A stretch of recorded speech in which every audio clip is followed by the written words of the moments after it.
Well, today, I want to change your vocabulary. I want to walk you away from a thing called luck.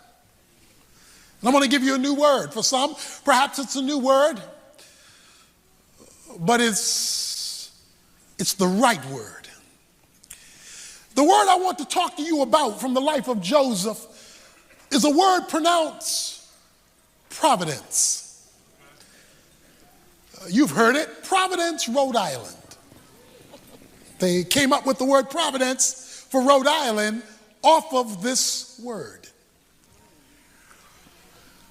Providence is a subset of another word. So let me give you the first word because providence comes underneath it.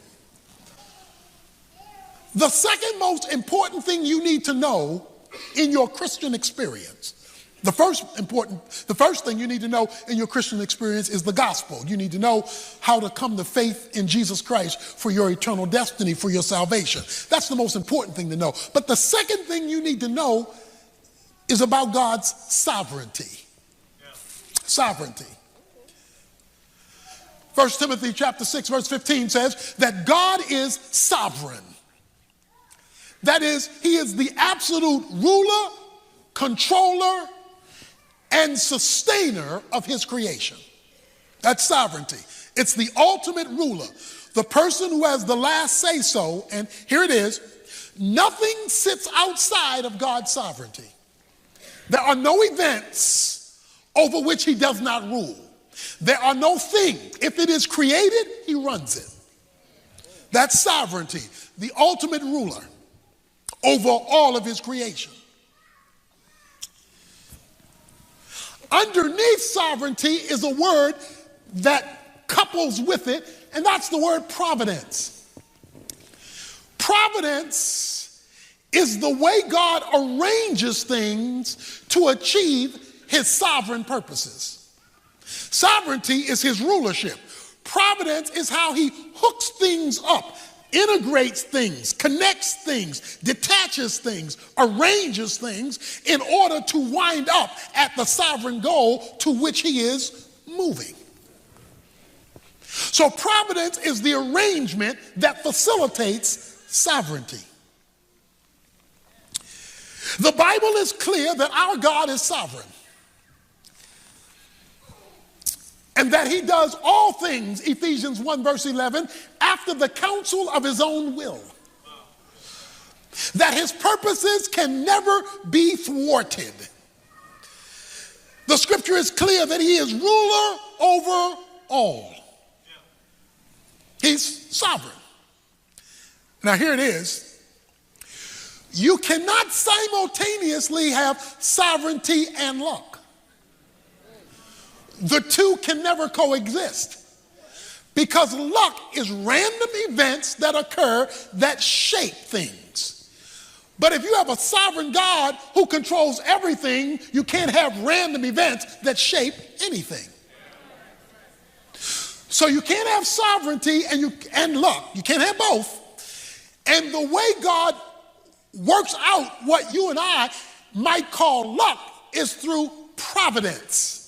That is, arranging things so that they come together or disconnect as he so chooses. So I want you to begin to moonwalk from luck and begin to make your way toward providence. We have watched Joseph's life, and it is filled with ups and downs. He's in a coat one day, he's in a pit the next day. He's got a good job one day, he's accused of rape the next day. He's in prison, he's forgotten, he's remembered. I mean, this guy is going through stuff. It looks like one day he's got good luck. The next day he's got bad luck. But look at how Joseph looked at his life in verse 19 and 20. But Joseph said to them, "Do not be afraid, for I am in God's place. As for you, you meant to evil against me, but God meant it for good in order to bring about this present result, to preserve many people alive. You know what he just said? God did this on purpose. What looked like an unlucky day and a lucky day was God fulfilling his purpose to bring me to my destiny. If you ever get providence, the subset of sovereignty, and move away from luck, you will begin to view life differently. Sovereignty must be the foundation and his providential working, we'll talk about that, by which you now begin to live and look at the events that shape your life so that you can arrive at your divinely ordained destiny. But if you start with the foundation that God is sovereign and that he providentially arranges things to accomplish his goal, you have laid a foundation through which to look at the complexities of life that comes your way. What you and I and others may look at as random events are actually orchestrated events in the purpose and plan of God. Let's put it another way. This mysterious thing called providence means God is sitting behind the steering wheel of history. And sometimes he's on the main highway, other times he's driving down back alleys. Sometimes it looks like he's going the wrong way on a one-way street. But he's steering the steering wheel of history to arrive at a destination. Now let's get this straight. Sovereignty and his providence, how he hooks things up, is not merely related to the big things that happen. See, we look at the big things and we say, well, either God was in it or God wasn't in it because it affected me greatly. Sovereignty is so complete and providence is so intricate that God includes the details. That's why Matthew 10 says that God knows every hair that's on your head and when it comes out. And he says he knows every sparrow that falls out of a tree. So when we talk about the sovereign providence of God, we're talking about not only that he controls the big things that get our undivided attention, but the little things we don't think twice about. Now, I know you like to think the devil is in the details, but God says I'm in the details. Because sovereignty covers everything, and providence is how he hooks the everything up in order to arrive at his specific purpose. Because God is sovereign, he is never caught by surprise, and he never says, oops, that one got away from me. He doesn't do that. Because if he's controlling the big and the little, that means he's not surprised by anything. What shocks you was long known by him. So here is the word. The word is providence. God arranging things. So let me help you right now about providence. The Bible says in Romans chapter 11, verse 33, God says that his ways are unsearchable. You can't Google his providence. You cannot sit at your computer and Google God's ways and get the intricate details of how he does what he does, because it is past finding out. So don't be surprised when God doesn't make sense. He's not supposed to.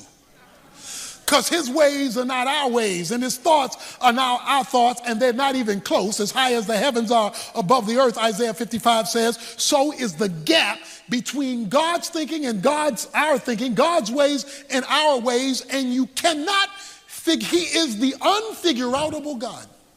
The only things you can figure out is what he decides to tell you. And Deuteronomy 29:29 says he doesn't tell you everything. Now watch this. He says in verse 20, as for you, you meant evil against me, but God meant it for good. Please stick with that word meant. They did, his brothers, his family, did evil against him. And he says, and you meant it for evil. You messed up my life on purpose. You planned to sell me as a slave. You planned to tell my daddy I was killed by an animal. You planned to ruin my life. Anybody in here where somebody planned to mess you up? I mean, they pre-planned that thing. They thought about that thing. He says, as for you, you meant it for evil. But then he uses the word meant again. But God meant it for good. Providence includes good and bad. God is sovereign. Nothing happens outside of his rule. But within God's sovereignty, he created freedom. Freedom means you get to choose. There's no freedom without choice. You're free to say yes or no, to go or stay. God created freedom, but he's also sovereign. So how can he be sovereign and control everything and at the same time create freedom? Because freedom means I can do good or bad. I can be righteous or unrighteous. I can be evil or not. We've all done both because we are free. God is sovereign. He's created boundaries. But he's also created freedom. That freedom allows you to do bad or good, to be right or wrong. But he limits how free he lets free go. Because when you step on his line, when you step on the line, the whistle blows. So God keeps his sovereignty while allowing freedom. Now watch this.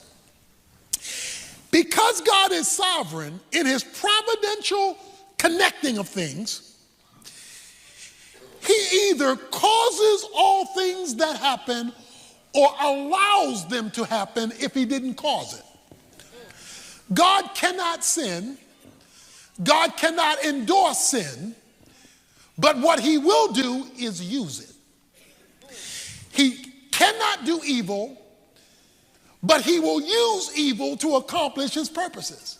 Because Joseph says, you meant it for evil, but God meant it. The it that you meant for evil, he meant it for good. Let's put it another way. God used your mess in my life to bring me to this location. It's because you messed over me. I'm fulfilling my destiny. It's because you were trying to do me in. I'm in God's place. See, when you got a sovereign God like that, who can take folk messing over you to bring you to where he wants you, you don't want to hang out with luck. You want to hang out with providence. Because providence is how he arranges it for it to happen. Look, God is so good at his providential work of hooking stuff up and arranging stuff in order to accomplish his sovereign purposes. Luke 22, Jesus told Peter, the devil has asked permission to mess up your life, to sift you like wheat, and permission has been granted. So the devil is not just the devil is God's devil. Because even he only gets to be a good devil by permission. That's how sovereign God is. The devil doesn't even get to be good at his job without a divine okay. I know that's messing with you. But we've got to deal with the fact that God is sovereign. He says, you meant it for evil. You were out to get me. But God used that thing to bring me to this location. And when you're dealing with the providence of God, watch this now, you never see all there is. You never see all that's taking place. You never see all the details that God is working out behind the scenes. In fact, what you do see often doesn't connect. There are parts that don't seem to relate to one another. That's because God is always doing more than one thing at a time. He's dealing with 50 million things at the same time. That's what makes him such a unique being. He can take billions of people at the same time and connect everything in order to accomplish our purpose and his destiny in our lives. And he's doing it all at the same time. But because we can't see it, sometimes it doesn't look like he's doing a thing. Sometimes it looks like he's asleep. Sometimes it looks like the phone is busy. Sometimes it looks like he's on vacation. That's because all you see is what you see. And if all you see is what you see, you do not see all there is to be seen. He says, you meant it for evil, but God meant it for good. In order to accomplish his purposes. Don't think that the King of Kings and Lord of Lords and the sovereign of the universe can't run over a situation that gets in his way. And as long as you have a sovereign God who controls providential activity, that means the people, the problems, and the circumstances in your life don't have the last word. Because God can run over anything that gets in his way. His position demands it. Providence, the sovereign hand of God, ruling and overruling all things. You meant it for evil. But the idea here is that God in his providential working takes good and bad to bring about, I like this, the present result. What is his present result? This man has reached his destiny. He's in the place God was taking him all the time. It took him 22 years to get here. When we started, he was 17. This is 22 years later. So it took him 22 years to arrive at this spot.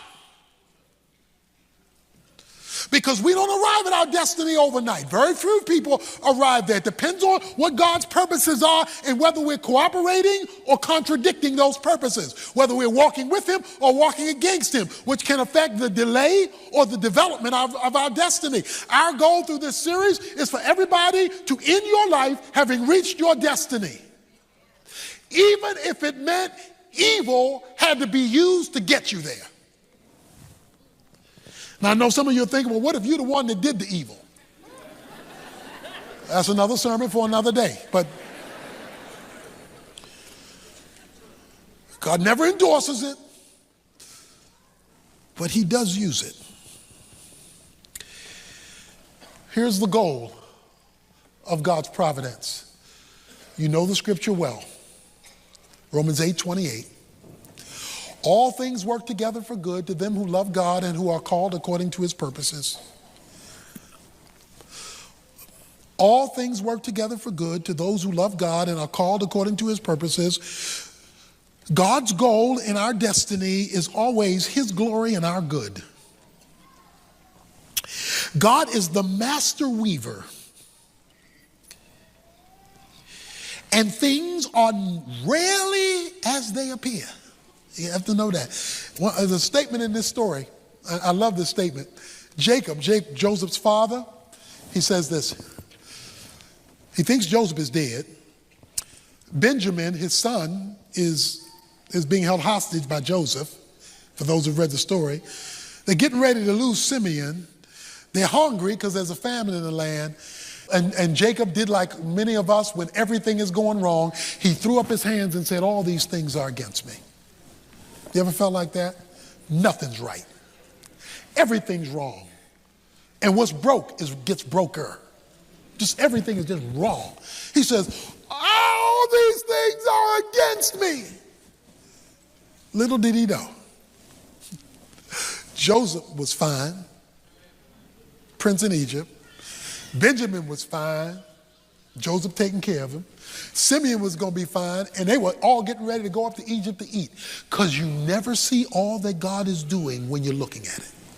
You only see that piece that he wants to show you right now. You say, why won't you show me the whole thing? So that you learn to walk by faith and not by sight. So that you and I learn to walk by faith and not by sight. We had a cruise to Alaska. It was a cruise, the Urban Alternative, our national ministry, we had a cruise for our donors, and we went to Alaska. A number of years ago, we went to Alaska, and on our way back, the captain said, we're going to hit a storm. The captain said, we're going to hit a storm, and it might be a rough storm. And boy, was it a rough storm. Because we were in a storm, and it was dark outside. Sister Evans picked up the telephone and said, I want to speak to the captain. I sat on the side of the bed and went, oh, Lord. She said, I want to speak to the captain. The lady said, the captain cannot come right now. We're trying to weather this storm. He cannot come right now. I'm so sorry because, this is turbulent, so we cannot come right now. She said, well, I just want to know. He told us, he knew we were going to go into this storm. He could have gone through the inside passage and bypassed being directly out in the open ocean in the storm, and we could have bypassed a lot of this storm. That was an option. But he didn't take the inside passage. He took us, and we have 200 guests on the boat, and they're having this miserable experience because the captain didn't go the safer, smoother route. He took and I want to know why he would do that and give us this much discomfort. The lady said, well, I'll relay the message to the captain, but he can't come to the phone right now. This is a serious situation we're in. So the phone was hung up. I took a deep breath. A few minutes later, the phone rang. And it was the assistant to the captain. And the assistant to the captain told Sister Evans, Sister Captain said, this is rough, and I know it's bad, but you need to understand one thing. This ship was built with this storm in mind. When we were in dry dock and we were putting this baby together, we knew we would hit a day like this. We knew we would hit a day when there would be, all the world would collapse and there would be a storm like this, and all of that was taken into consideration before we ever launched. So even though it's uncomfortable and even though it's difficult, I just want you to know that you're going to reach your destination safely. Even though it's difficult sailing right now because of what was built here and because of who's in charge here, we're going to get you from where we took you back to where you came from, and you're going to get there safely. You may be on rough seas right now. You may be in turbulence right now. It may be dark right now. But your trial is on a ship that was built with this trial in mind, because you got a captain who knows how to weather the storm. You've got a captain who knows how to guide the ship. And you've got a captain who knows how to deliver you to your destination safely. Because even though the storm may mean it for bad, God means it for good to all who love him and who are called to his purpose. So leave luck alone. Get you some providence so you can have confidence in the circumstances of life.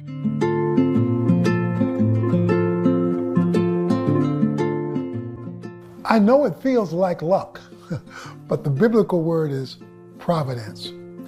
Providence is the mysterious way in which God interconnects people, places, things, and thoughts in order to bring about his desired result. Sometimes providence happens with big things, other times with small things, but they're always significant things because they change the direction of your detour.